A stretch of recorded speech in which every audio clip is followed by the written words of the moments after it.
Ready, guys? All right, we'll take questions for both. Right here in the second row on 2. This is for Steve Victor, KCBS. For either one of you guys, how did Draymond Green's absence affect you offensively and also defensively?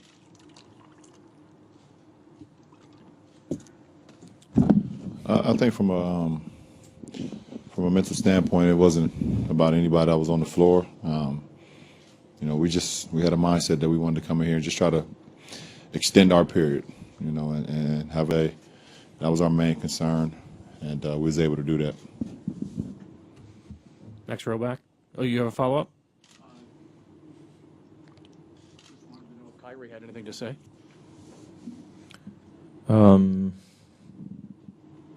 Yeah, I agree with Bron. LeBron right here. Tariq Majidi, Afghanistan basketball. Last year after Game 5, I think I asked you a question that made significant headlines, and the answer was very controversial. Does a game like this, in which you break crazy records, does it remind you of what inspired you to say that last year?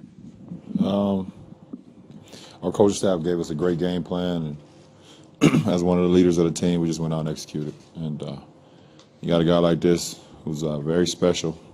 It's probably one of the greatest performances I've ever seen live. Put on the show that he did.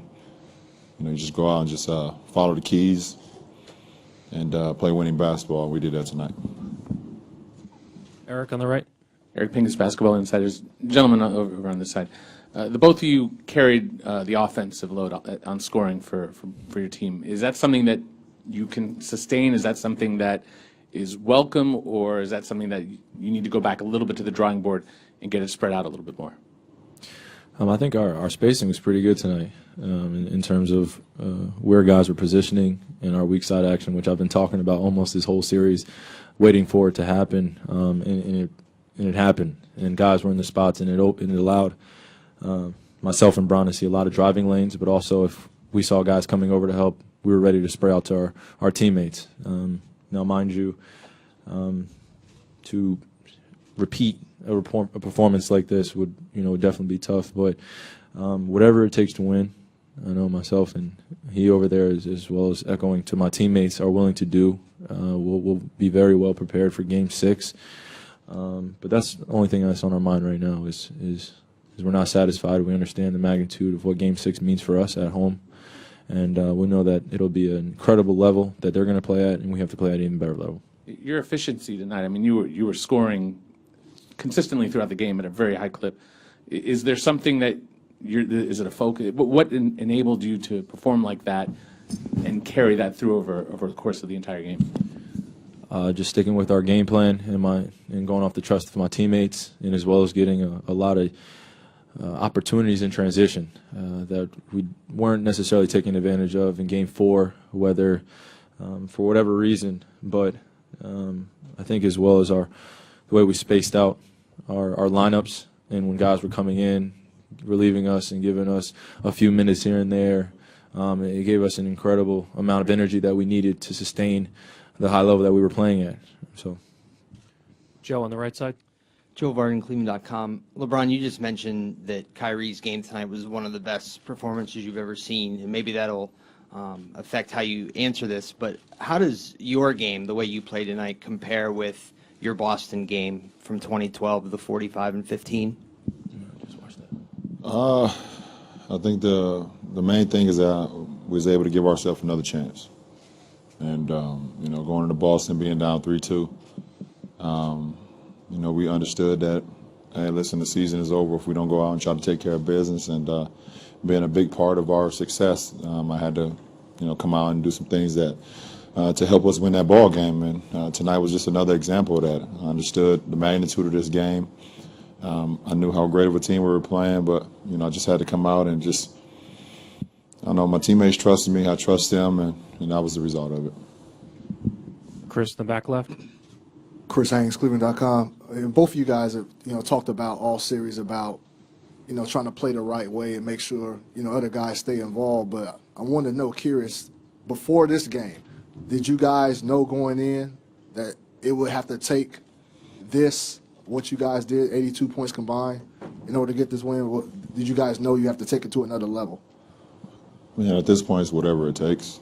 Obviously, making shots and things of that nature is something that sometimes you really can't control. Sometimes the ball go in, sometimes it don't. How hard you play, how locked in you are on the keys, to get a victory on what the coaching staff put out for us. But obviously, this guy was special, and we rode him to the victory line. Dave in the front. Dave McMenamin, ESPN. Kyrie, the way you and LeBron match each other or mix with each other on the court has been scrutinized a lot for the last 2 years in terms of whether there's redundant skills or whether you both need the ball in your hands. But is this a testament to how you guys have been able to play off one another and enhance each other's game? And when did you find the right mix between each other? When we stopped caring about what everyone else said. Honestly, what goes on in our locker room, I've said it multiple times, as long as we're taking care of what's going on in our locker room internally, we can power through anything. And obviously it's not going to look perfect every single game. We understand that. But I think that the trust factor was just a big thing that has just been continuous and been consistent as we've continued to grow together. Just finding where he likes the ball, where he wants the ball, how effective he is around the perimeter as well as in the post, and just giving him space to work, but as well as finding areas where I can be effective. The value of both of us as well as the rest of the team and how we're spacing is very important, and it just took a while to figure that out, but once we did, we just can just play our game and play basketball. That's what it's about. Mark in the second row. One for each of you. Mark Schwartz, ESPN. LeBron, you said this was one of the greatest performances you've ever seen in the playoffs, and you've seen a lot of them. Kyrie's only played 6 games in the NBA Finals. What was it about his performance that really was, epic for you? Just calm for 48 minutes. Obviously, he played 40 minutes, but even the 8 minutes that he was sitting down, he was just calm. Timely bucket after bucket and led our team. Fourth quarter, he hit timely shot after shot after shot when those guys were trying to get back into the game. Defensively, he was phenomenal as well, guarding Steph and guarding the rest of those guys, whoever he was matched up on. They tried to post him a few times with Harrison Barnes, and he was just made it tough on him. Got his hand on the ball a couple times in the post. He was just locked in on both sides of the floor. So that's what I saw, and that's why I said what I said. Kyrie, when looking at the shots that you made, very few of them were really open looks. Klay Thompson's a great defender. What was it that you saw tonight that made the ball go in the basket so often? Just trusting the game, trusting the game plan, trusting my teammates, and the spacing out there tonight was allowed me to get to certain spots on the floor where I could be effective. Jason, a couple rows back. LeBron, Jason Lloyd, Akron Beacon Journal. You seem to have the ball in your hands more tonight than you have in quite a while, and Ty told us that was kind of by design. Why was tonight the right time to go back to that, and why did you want the ball in your hands? Well, it's the only time. It's obviously do or die for us, and Coach Luke said he wanted the ball in my hands a little bit more. I finally did a great job of not turning the ball over. Got to my spots, got my teammates involved, and just try to put us in position to be successful. Obviously, it's not always a bed of roses on the court for 48 minutes, but you just try to go out there and trust your keys. And it's something I'm very comfortable with. I've been comfortable with before in the past, and Coach Lou wanted to make that adjustment, and I was able to take advantage of it. When I had the ball in my hands. LeBron, Yamaha here, Cron 4 News. You've obviously played against been in a lot of venues